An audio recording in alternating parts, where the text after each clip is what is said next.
हरे कृष्णा।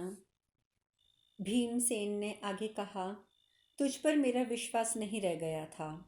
तो भी तू ब्राह्मण के रूप में अपने असली स्वरूप को छिपाए हुए था और हम लोगों से कोई अप्रिय बात नहीं कहता था। इसीलिए मैंने तुझे तत्काल मार नहीं डाला। तू हमारे प्रिय कार्यों में मन लगाता था। जो हमें प्रिय ना लगे ऐसा काम नहीं करता था। ब्राह्मण अतिथि के रूप में आया था और कभी कोई अपराध भी नहीं किया था। ऐसी दशा में मैं तुझे कैसे मारता। जो राक्षस को राक्षस जानते हुए भी बिना किसी अपराध के उसका वध करता है वह नरक में जाता है। अभी तेरा समय पूरा नहीं हुआ था, इसलिए भी आज से पहले तेरा वध नहीं हो सकता था। आज निश्चय ही तेरी आयु पूरी हो चुकी है। तभी तो अद्भुत कर्म करने वाले काल ने तुझे इस प्रकार द्रौपदी के अपहरण की बुद्धि दी है। काल रूपी डोरे से लटकाया हुआ बंसी का कांटा तूने निगल लिया है। तेरा मुंह जल की मछली के समान उस कांटे में गुथ गया है। अब तू कैसे जीवन धारण करेगा। जिस देश की ओर तू प्रस्थित हुआ है और जहाँ तेरा मन पहले से ही जा पहुँचा है, वहाँ अब तू ना जा सकेगा। तुझे तो बक और हिडम के मार्ग पर जाना है। भीमसेन के ऐसा कहने पर वह राक्षस भयभीत हो उन सबको छोड़कर काल की प्रेरणा से युद्ध के लिए उद्यत हो गया। उस समय रोष में उसके होंठ फड़फड़ा रहे थे। उसने भीमसेन को उत्तर देते हुए कहा, मुझे दिग्भ्रम नहीं हुआ था। मैंने तेरे लिए ही विलंब किया था। तूने जिन जिन राक्षसों को युद्ध में मारा है उन सबके नाम मैंने सुने हैं। आज तेरे रक्त से मैं उनका तर्पण करूंगा। राक्षस के ऐसा कहने पर भीमसेन ने अपने मुख के दोनों कोने चाटते हुए कुछ मुस्कुराते से प्रतीत हुए। फिर क्रोध के साक्षात काल और यमराज के समान जान पड़ने लगे। रोष से उनकी आंखें लाल हो गई थी। खड़ा रहे कहकर ताल ठोककर राक्षस की ओर दृष्टि गड़ाए उस पर वह टूट पड़े।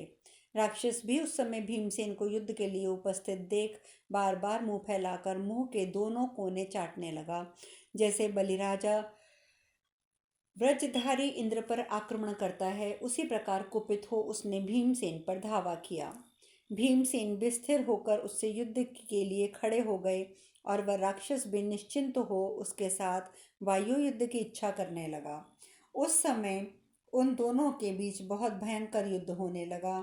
यह देखकर माद्रीपुत्र नकुल और सहदेव अत्यंत क्रोध में भरकर उनकी ओर दौड़े, परंतु कुंती कुमार भीम ने हंसकर उन दोनों को रोक दिया और कहा, मैं अकेला ही इस राक्षस के लिए पर्याप्त हूँ। तुम लोग बस चुपचाप देखते रहो। फिर वे युधिष्ठिर से बोले, महाराज, मैं अपनी सब भाइयों की, धर्म की, पुण्य की, कर्मों की और यज्ञ की शपथ खाकर कहता हूँ, इस राक्षस को अवश्य मार डालूंगा। ऐसा कहकर वे दोनों वीर राक्षस और भीम एक दूसरे का स्पर्धा करते हुए बाहों में बाहें मिलाकर गुद गए। दोनों का बल महान था। वे गरजते हुए दो मेघों की भांति सिंहनाद करके वृक्षों को तोड़ तोड़कर परस्पर चोट करते थे। बलवानों की में श्रेष्ठ वे दोनों वीर अपनी जांघों के धक्के से बड़े बड़े वृक्षों को तोड़ डालते थे और परस्पर कुपित हो एक दूसरे को मार डालने की इच्छा रखते थे। जैसे पूर्व काल में स्त्री की इच्छा वाले दो भाई बाली और सुग्रीव में भयंकर संग्राम हुआ था, उसी प्रकार भीमसेन और राक्षस में होने लगा। वे दोनों बड़े बड़े वृक्षों को हिला हिलाकर बार बार विकट गर्जना कर रहे थे। भरत, उस जब उस प्रदेश के वृक्ष गिरने लग गए तब एक दूसरे को वध करने की इच्छा से वे महाबली वीरों ने वहां ढेर की ढेर पड़ी हुई सैकड़ों शिलाएं लेकर 2 घड़ी तक इस प्रकार युद्ध किया, मानो दो पर्वतराज बड़े बड़े मेघखंडों द्वारा परस्पर युद्ध कर रहे हों। वहां की शिलाएं विशाल और भयंकर थी। वे देखने में महान वेगशाली व्रजों के समान जान पड़ती थी। आमर्ष में भरे हुए वे दोनों योद्धा उन्हीं शिलाओं के द्वारा एक दूसरे को मारने लगे। तत्पश्चात अपने अपने बल के घमंड में भरे हुए वे दोनों एक दूसरे की ओर झपट कर उन पुनः भुजाओं में एक दूसरे को कसते हुए एक दूसरे को एक अपनी ओर खींचने लगे, जैसे दो गजराज परस्पर भिड़कर एक दूसरे को खींच रहे हों। तदंतर भीमसेन ने 5 सिर वाले सर्प की भांति अपने 5 उंगलियों से युक्त हाथ की मुट्ठी बनाकर उस राक्षस की गर्दन पर वेग से दे मारी। भीमसेन की भुजाओं के आघात से वह राक्षस थक गया था। तदंतर उसे अधिक थका हुआ देख भीमसेन आगे बढ़ गए। तत्पश्चात देवताओं के समान महातेजस्वी महाबाहो भीमसेन ने उस राक्षस को दोनों भुजाओं से बलपूर्वक उठा लिया और उसे पृथ्वी पर पटक कर पीस डाला। उस समय पांडुनंदन भीम ने उसके सारे अंगों को दबाकर चूर चूर कर दिया और थप्पड़ मारकर उसके सिर को धड़ से अलग कर दिया। भीमसेन के बल से कटकर अलग हुआ जटासुर का वह सिर वृक्ष से टूटकर गिरे हुए फल के समान जान पड़ता था। उसके होंठ दांतों से दबे हुए थे और आंखें बहुत फैल गई थी। दांतों से दबे हुए होंठ वाला वह मस्तक खून से लथपथ होकर पृथ्वी पर गिर पड़ा था। इस प्रकार जटासुर को मारकर महान धनुर्धर भीमसेन युधिष्ठिर के पास आए और उस समय श्रेष्ठ द्विज उनकी भूरी भूरी प्रशंसा कर रहे थे, मानो मरुदगण देवराज इंद्र के गुण गा रहे हों। इस प्रकार महाभारत वन पर्व के अंतर्गत जटासुर वध पर्व में 197वां अध्याय पूर्ण हुआ। वैशंपायन जी आगे कहते हैं, उस राक्षस के मारे जाने पर कुंती कुमार शक्तिशाली राजा युधिष्ठिर पुनः नरनारायण आश्रम में आकर रहने लगे। एक दिन उन्होंने द्रौपदी सहित अपने सब भाइयों को एकत्र करके अपने प्रिय बंधु अर्जुन का स्मरण करते हुए कहा, हम लोगों को कुशल पूर्वक वन में विचरते हुए 4 वर्ष हो गए हैं। अर्जुन ने यह संकेत किया था कि मैं 5वें वर्ष में लौटकर आऊँगा। पर्वतों में श्रेष्ठ गिरिराज कैलाश पर जाकर अर्जुन से मिलने का शुभ अवसर की प्रतीक्षा में हमने यहाँ डेरा डाला है, क्योंकि वहीं मिलने का उनकी ओर से संकेत प्राप्त हुआ था। वह श्वेत कैलाश शिखर पुष्पित वृक्षों वासियों से सुशोभित है। वहाँ मतवाले कोकिलों की काकली, भ्रमरों का गुंजराव तथा मोर और पपीहे की मीठी वाणी से नित्य उत्सव होता रहता है, जो उस पर्वत की शोभा बढ़ा देता है। वहाँ व्याघ्र, वराह, महिष, गव्य, हिरण, हिंसक पशु, सर्प और रोगमर्ग सभी निवास करते हैं। खिले हुए सहस्त्रदल, शतदल, उत्पल, प्रफुल्ल, कमल और नीलोत्पाद आदि से उस पर्वत की रमणीयता और बढ़ गई है। वह परम पुण्यमय और पवित्र है। देवता और असुर दोनों ही उसका सेवन करते हैं। अमित तेजस्वी अर्जुन ने वहाँ भी अपना आगमन देखने के लिए उत्सुक हुए हम लोगों के साथ संकेत पूर्वक यह प्रतिज्ञा की थी कि मैं अस्त्र विद्या का अध्ययन करने के लिए 5 वर्षों तक देवलोक में निवास करूंगा। शत्रुओं का दमन करने वाले गांडीवधारी अर्जुन अस्त्र विद्या प्राप्त करके पुनः देवलोक से इस मनुष्य लोक में आने वाले हैं। हम लोग शीघ्र ही उनसे मिलेंगे। ऐसा कहकर पांडुनंदन युधिष्ठिर ने सब ब्राह्मणों को आमंत्रित किया और उन तपस्वियों के सामने उन्हें बुला भेजने का कारण बताया। उन कठोर तपस्वियों को प्रसन्न करके कुंती कुमारों ने उनकी परिक्रमा की।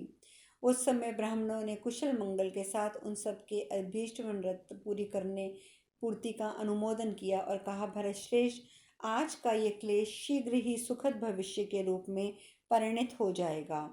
धर्मज्ञ, तुम क्षत्रिय धर्म के अनुसार इस संकट के पार होकर सारी पृथ्वी का पालन करोगे। राजा युधिष्ठिर ने उन तपस्वी ब्राह्मणों का ये आशीर्वाद स्वीकार किया।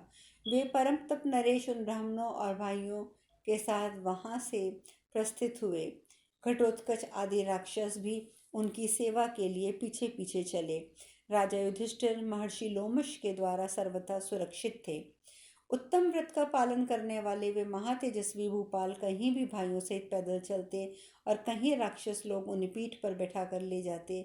इस प्रकार वे सब अनेक स्थानों पर गए।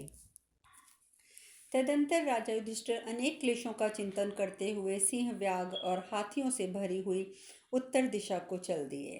कैलाश, मैनाक पर्वत, गंधमादन की घाटियां और श्वेत हिमालय पर्वत का दर्शन करते हुए उन्होंने पर्वतमालाओं के ऊपर ऊपर बहुत सी कल्याणमय सरिताएं देखी तथा 17वें दिन वे हिमालय के एक पावन पृष्ठभाग पर जा पहुंचे। राजन, वहां पांडवों ने गंधमादन पर्वत का निकट से दर्शन किया। हिमालय का वह पावन पृष्ठभाग नाना प्रकार के वृक्षों और लताओं से आवृत था। वहां जल के आवर्तों से सींच कर उत्पन्न हुए फूल वाले वृक्षों से घिरा हुआ वृषपर्वा का परम पवित्र आश्रम था। शत्रुदमन पांडवों ने उन धर्मात्मा राजऋषि वृषपर्वा के पास जाकर क्लेश रहित हो उन्हें प्रणाम किया।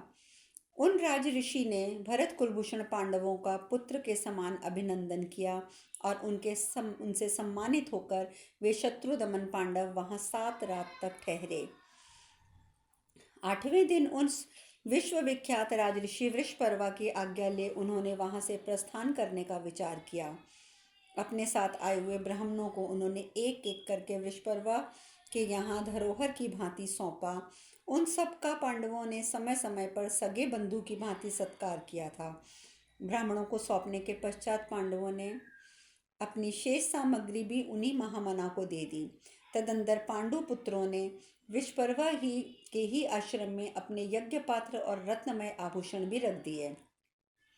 वृषपर्वा भूत और भविष्य के ज्ञाता, कार्यकुशल और संपूर्ण धर्मों के मर्मज्ञ थे। उन धर्मज्ञ नरेश ने भरतश्रेष्ठ पांडवों को पुत्र की भांति उपदेश दिया।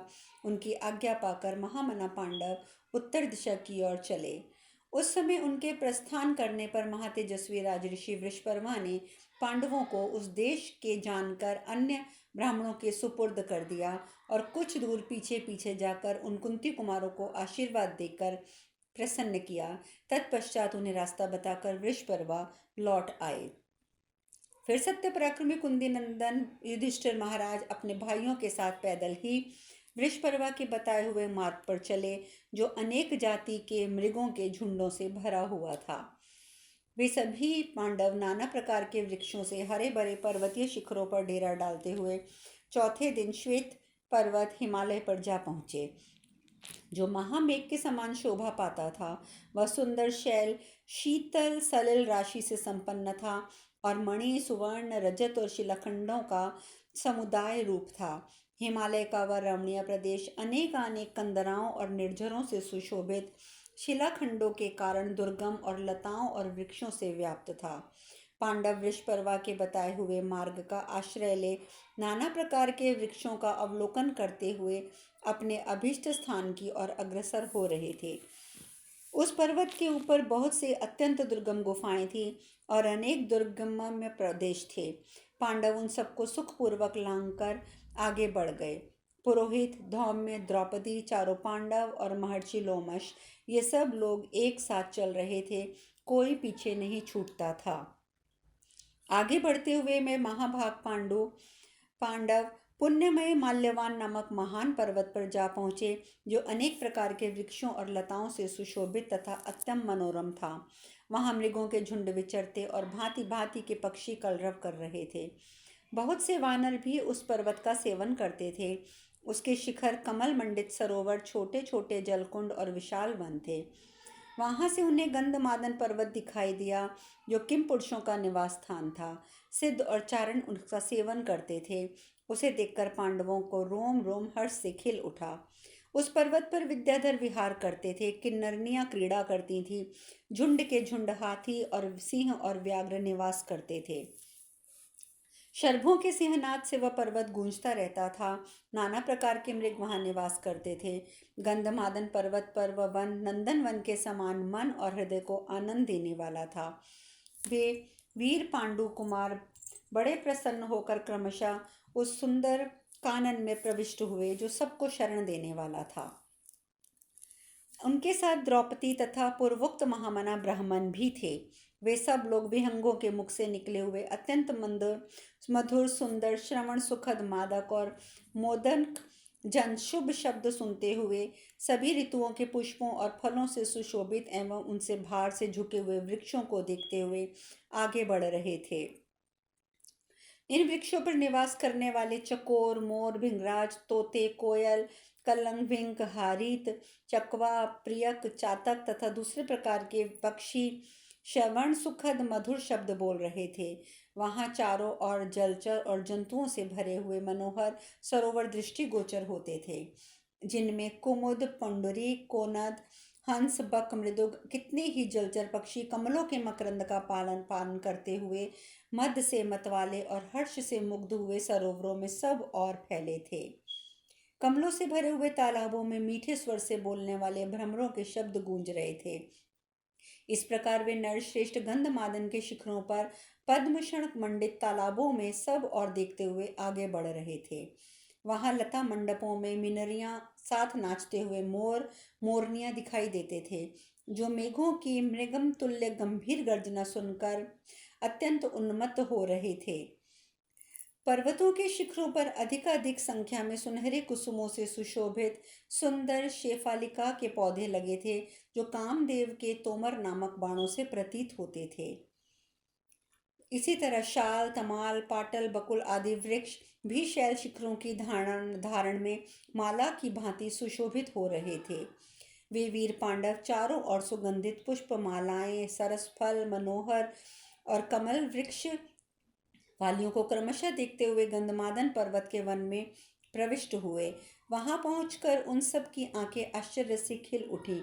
उस समय कमल, उत्पल, कल्हार, पुंडरीक की सुंदर गंध लिए वह वायु वन में चारों ओर व्यंजन जैसे डुलाती थी। तदंतर युधिष्ठिर ने भीमसेन से प्रसन्नता पूर्वक ये बात कही। वह बोले, भीम, ये गंधमादन कानन कितना सुंदर और कैसा अद्भुत है। इस मनोरम वन के वृक्ष और नाना प्रकार की लताएं दिव्य हैं। ये सभी वृक्ष फूलों से लदे हैं। गंधमादन के शिखरों पर जितने वृक्ष हैं, उन सब के पत्र और फल कितने चिकने हैं। भ्रमरों के मधुर गुंजार से ये वन मनोहर जान पड़ता है।